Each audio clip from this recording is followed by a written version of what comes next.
Sorry friends, நான் இந்த வீடியோவுக்கு இன்ட்ரோவே எடுக்காமல் போயிட்டேன். வாங்க வீடியோக்குள்ளே போகலாமா?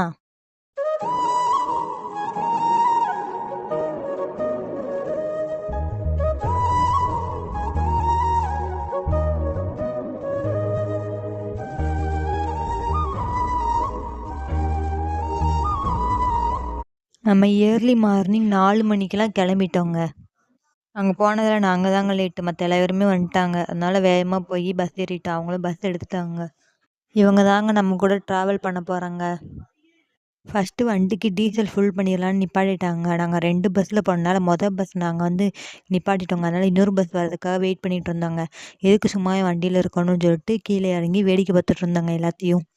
இப்போ நான் காமிக்கிறேன் பார்த்தீங்களா 2 மானு, அது ரொம்ப பாவங்க. ஏன்னா இவங்க பண்ணுற அலும்பெல்லாம் பாருங்களே. பார்த்தீங்களா, ஒருத்தர் மேலே ஏறி குதிரை சவாரி பண்ணிகிட்டு இருக்காங்க. அவன் பண்ணது பத்தாதுன்னு நானும் அதே மாதிரி ஏறுவேன்னு சொல்லி இன்னொருத்தனும் ஏறி உட்காந்துருக்காங்க. நம்மளும் எதுக்கு சும்மா இருக்கோன்னு சொல்லிட்டு நாங்களும் நின்று ஒரு பிக் எடுத்துட்டோங்க. இந்த மரத்துல எல்லாம் அழகாக லைட்லாம் செட் பண்ணி அழகாக வச்சுருந்தாங்க. அதையும் பார்க்க ரொம்ப அழகாக தாங்க இருந்துச்சு. காலைல 4 மணிக்கெலாம் கிளம்புனதுனால யாரும் டீ குடிச்சிருக்க மாட்டாங்கன்னு நினச்சி டீ கடை நிப்பாட்டினாங்க. ஆனால் நமக்கு இது 2வது டீன்னு யாருக்கும் தெரியாதுங்க. திருப்பி பஸ்ஸில் ஏறி உட்காந்து ட்ராவல் பண்ண ஆரம்பிச்சிட்டாங்க. அப்போ தாங்க கொஞ்சம் கொஞ்சமாக விடிஞ்சிச்சு. ஃபஸ்ட்டு நம்ம போன இடம் தாங்க குச்சனூர். அங்கே போனால் கொஞ்சம் தூரம் நடக்கணும் போலங்க. அதனால நடந்து போயிட்டு வந்தோங்க.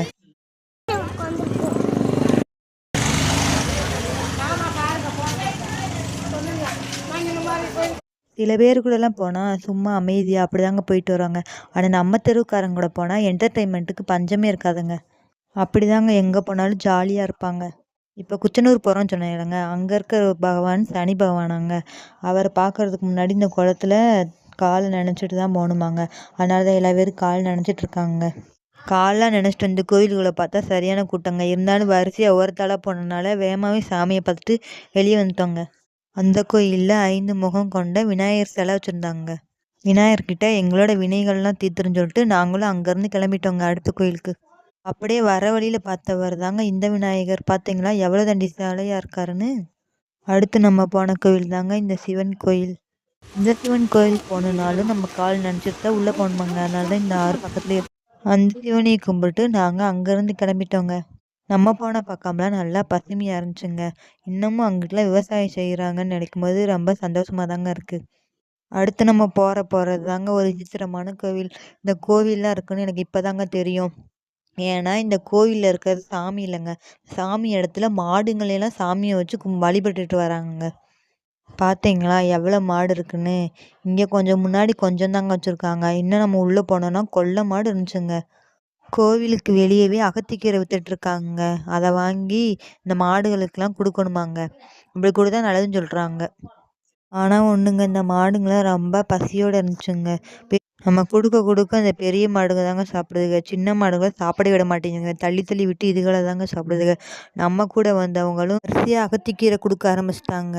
அடுத்ததாக நம்ம வந்த இடம் தாங்க மாசாணி அம்மன் கோயில். இந்த கோவிலில் மாசாணி அம்மன் படுத்த நிலையில் எல்லாத்தையும் அருள் புரிஞ்சிட்ருக்காங்க.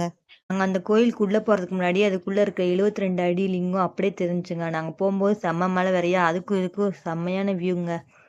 கண்டிப்பாக சுருளி பக்கம் போனால் இந்த கோவிலை மிஸ் பண்ணிடாதீங்க. உள்ளே போகிறதுக்கு முன்னாடியே 2 ஆணையை வர வைக்கிற மாதிரி சூப்பராக சிலை செஞ்சு வச்சுருந்தாங்க.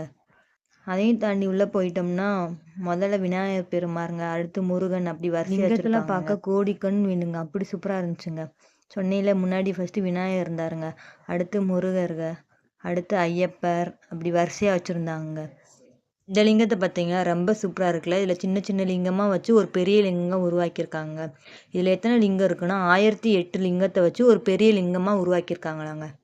இந்த லிங்கத்துக்கு கீழே நின்று குரூப் ஃபோட்டோ எடுத்துக்கிட்டாங்க. எங்கெங்க பேசுகிறவங்கள ஆளையே காணன்னு பார்த்தீங்கன்னா, நான் அந்த அவங்களுக்கு ஃபோட்டோவே எடுத்து கொடுத்தேன். இந்த கோவிலில் உண்மையாகவே கோடிக்கணக்கான லிங்கம் இருக்குன்னு அப்படின்னு சொல்ல முடியாதுங்க. இப்போ நீங்கள் ஒரு விஷயம் வேணுனீங்கன்னா அது நடந்துச்சுன்னா ஒரு லிங்கத்தை செஞ்சு கொண்டு வந்து வைக்கணுமாங்க. அப்படி தான் இவ்வளோ லிங்கமும் உருவாக்கியிருக்காங்க.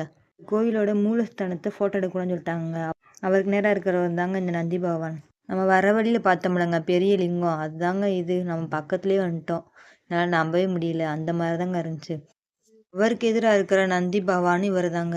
ஒரு குளத்தை சுற்றிக்க நிறைய சிலைகளை வச்சு ரொம்ப சூப்பராக அருமையாக வடிவமைச்சிருந்தாங்க. இந்த லிங்கத்தை 72 அடியிலையும் அவருக்கு நேரா இருக்கும் நந்தி பகவானை 25 அடியிலையும் அமைச்சு இந்த கோயிலை சிறப்பாக வடிவமைச்சிருக்காங்க. கோயிலோட ஸ்பெஷல் அவ்வளோதானான்னு கேட்டிங்கன்னா அதுதாங்க இல்லை. இப்போ நீங்கள் பார்க்குறீங்களா இந்த லிங்கத்துக்குள்ளே போகிறதுக்கு ஒரு 50 ரூபா டிக்கெட்டுங்க. அதை எடுத்துகிட்டு போயிட்டிங்கன்னா பெரிய விஷ்ணு விநாயகர் சிலை இதெல்லாம் ரொம்ப சூப்பராக அருமையாக வடிவமைச்சிருப்பாங்க. அதுக்குள்ளேயும் போய் வீடியோ எடுக்கலான்னு தாங்க நினச்சேன். ஆனால் அங்கே மொபைல் அலௌடு இல்லைன்னு சொல்லிட்டாங்க. அதுக்குள்ளே இருக்கிற வெளியே எவ்வளோ வேணாலும் எடுத்துக்கோங்கப்பா, உள்ளே இருக்கிற சிலையெல்லாம் எடுக்கக்கூடாது அப்படின்னு சொல்லிட்டாங்க. எல்லாத்தையும் பார்த்துட்டு லிங்கத்தோட உச்சி வரை போயிட்டோம்னா அங்கேருந்து பார்த்தாவே சுருளி அருவி தெரியுதுங்க. அவ்வளோ சூப்பராக இருந்துச்சுங்க.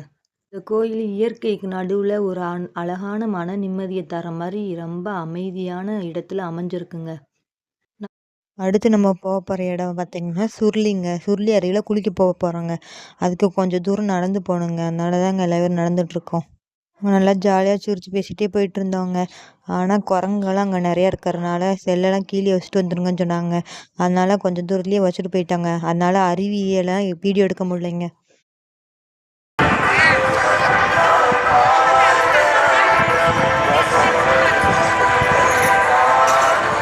எங்கடா பாட்டோடு நடந்து போயிட்டுருக்கோன்னு பார்க்குறீங்களா?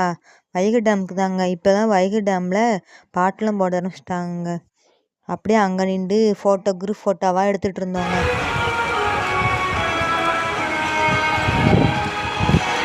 நம்ம ட்ரிப்போட லாஸ்ட்டு பிளானு வைகை டேம் தாங்க. அங்கே தண்ணி கொஞ்சமாக தாங்க இருந்துச்சு. அதனால கொஞ்சமாக தாங்க தண்ணி வந்துட்டு இருந்துச்சு. என்னடா திடீர்னு ராட்டினத்தை காமிக்கிறான்னு நினைக்கிறீங்களா? இதில் தனியாக ஒரு சிங்கம் கிளம்பி இறங்க போகுதுங்க. அது வேற யாரும் இல்லைங்க, நான் தாங்க. கண்ணா பண்ணிங்க தான் கூட்டமா வரும், சிங்கம் சிங்களா தான் வரும்.